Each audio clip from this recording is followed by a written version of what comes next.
শান্তিনিকেতন ও শ্রীনিকেতন সংক্ষিপ্ত পরিচয় অনাথনাথ দাস, আনন্দ পাবলিশার্স। শান্তিনিকেতনের আবিষ্কার ও কর্মের সূচনা 1863 খ্রিস্টাব্দ। রবীন্দ্রনাথ যখন 2 বছরের বালক, ওই সময় তার পিতা দেবেন্দ্রনাথ বীরভূম জেলার বোলপুর শহরে উত্তরে দিকে দিগন্ত বিস্তৃত একটি রুক্ষ অনুর্বর প্রান্ত দেখে আকৃষ্ট হয়ে রায়পুরের জমিদারের কাছ থেকে 20 বিঘে জমি মৌরসিসত্ত্বে কিনে নেন। এর আগে থেকেই দেবেন্দ্রনাথ ভারতবর্ষের নানা নির্জন দুর্গম স্থানে বছরের অধিকাংশ সময় কাটাচ্ছিলেন। কলকাতার কাছাকাছি একটি নির্জন সুন্দর জায়গা পেলে নিভৃত ঈশ্বর চিন্তায়, ধর্মালোচনায়, ব্রাহ্মধর্মে দীক্ষিত ভ্রাতাদের সঙ্গে কালযাপন করা যাবে, এই রকম একটি ইচ্ছে তার মনে ছিল। বোলপুরের অদূরে গুসকরা রেল স্টেশনের কাছে একটি আমবাগানে তাঁবুর মধ্যে এরূপ দিনযাপনের কথা জানা যায়। কিভাবে দেবেন্দ্রনাথ বোলপুরে মাইলখানেক দূরে এই স্থূল সমুদ্রে বর্তমান শান্তিনিকেতনে এসে পড়েছিলেন, এই বিষয়ে নানা তথা কাহিনী প্রচলিত আছে। বীরভূম জেলার রায়পুর গ্রামে জমিদার ভুবনমোহন সিংয়ের সঙ্গে হৃদ্যতার সূত্রে দেবেন্দ্রনাথের এই গ্রামে যাতায়াত ছিল। এরকম কল্পনা করা যেতে পারে যে ভুবনমোহনের কাছে দেবেন্দ্রনাথ তার ইচ্ছা প্রকাশ করায় ভুবনমোহন তার জমিদারির অন্তর্গত এই স্থানটি তাকে দেখানোর ব্যবস্থা করেন। আরেকটি সম্ভাবনা সংক্ষেপে উল্লেখ করা চলে। কোনো একবার দেবেন্দ্রনাথ নদীপথে কাটোয়া এসে কাটোয়া গনুটিয়া রাস্তা ধরে সুরুল গনুটিয়া সড়কে ওঠেন। ওই সময় রেলপথ হয়নি, সুতরাং এটি প্রধান যাতায়াতের রাস্তা। গনুটিয়া সুবিখ্যাত রেশমকুঠির কল্যাণে ওই অঞ্চলটি তখন জেলার অন্যতম প্রধান শিল্পাঞ্চল। এই সবই দেবেন্দ্রনাথের জানার কথা। গনুটিয়া সুরুল সড়ক ধরে এলে এই প্রান্তরে সেই ছাতিম বৃক্ষ দুটির পাশ দিয়ে যাওয়া স্বাভাবিক। সে যাই হোক, এখন শান্তিনিকেতন নামে পরিচিত এই অঞ্চলটি প্রকৃতি দেবী তখন একটু অন্যভাবে সাজিয়ে রেখেছিলেন।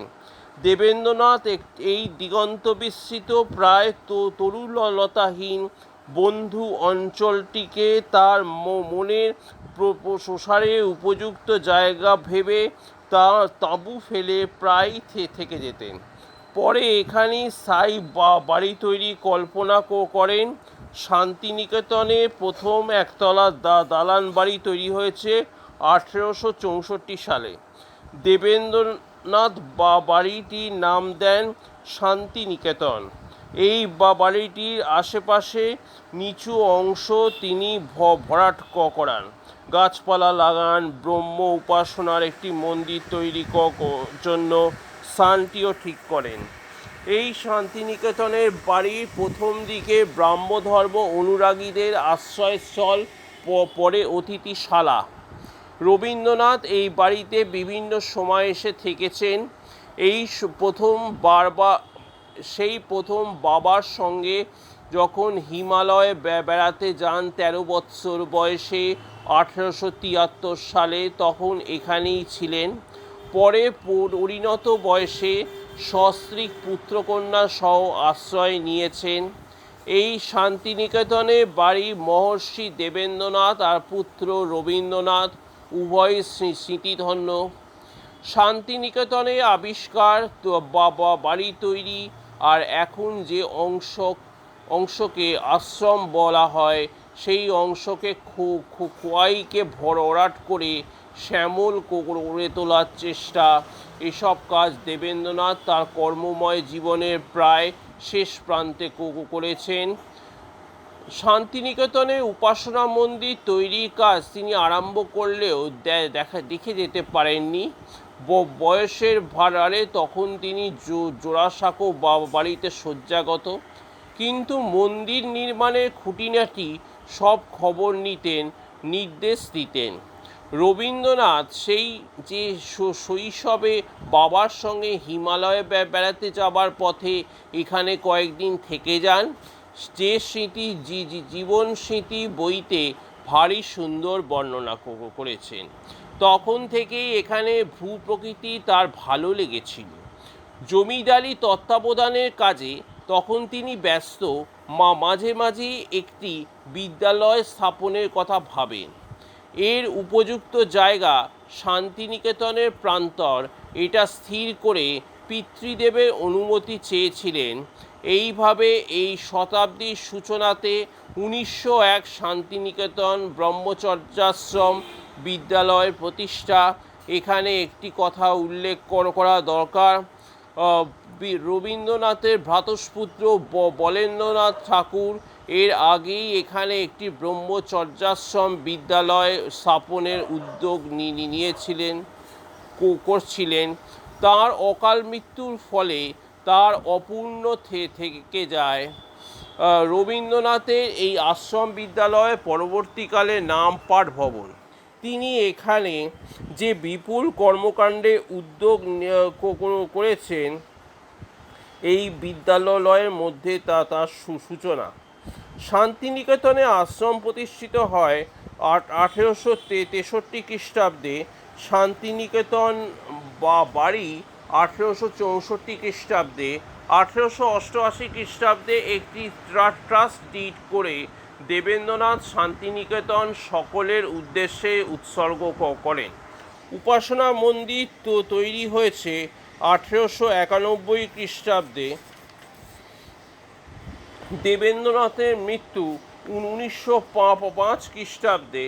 1901 খ্রিস্টাব্দে 22 ডিসেম্বর রবীন্দ্রনাথের ব্রহ্মবান্ধব উপাধ্যায়, রেবাচাঁদ, শিবধন বিদ্যার্ণব, জগদানন্দ রায় প্রভৃতি কয়েকজন শিক্ষক ও 5 জন ছাত্র নিয়ে বিদ্যালয় উদ্বোধন করেন।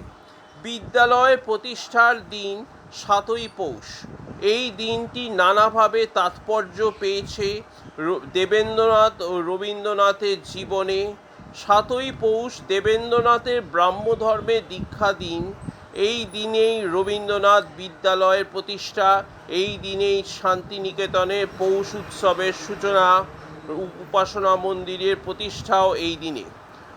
ব্রাহ্মধর্ম সূত্রে শান্তিনিকেতন প্রতিষ্ঠা ও প্রাথমিক প্রচার হলেও রবীন্দ্রনাথের শান্তিনিকেতন পরবর্তীকালে ধর্মের আচ্ছাদন থেকে বেরিয়ে এসে সর্বমানবিক রূপ নেয়।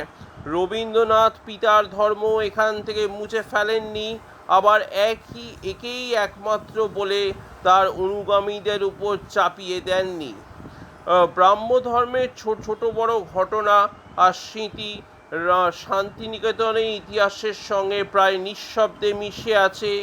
এখানে দেশের আর 5টি প্রতিষ্ঠাতার মতো রবিবার কেন ছুটির দিন নয়, কেন বুধবার সেই ছুটি থাকে, তার উত্তর পাই। রামমোহন 6 ভাদ্র বুধবার ব্রাহ্ম সমাজের প্রতিষ্ঠা করেন। বুধবার ব্রাহ্ম সমাজে উপাসনার দিন স্থির হয়। দেবেন্দ্রনাথ এই দিনটিকে শ্রদ্ধার সঙ্গে স্মরণ করতেন।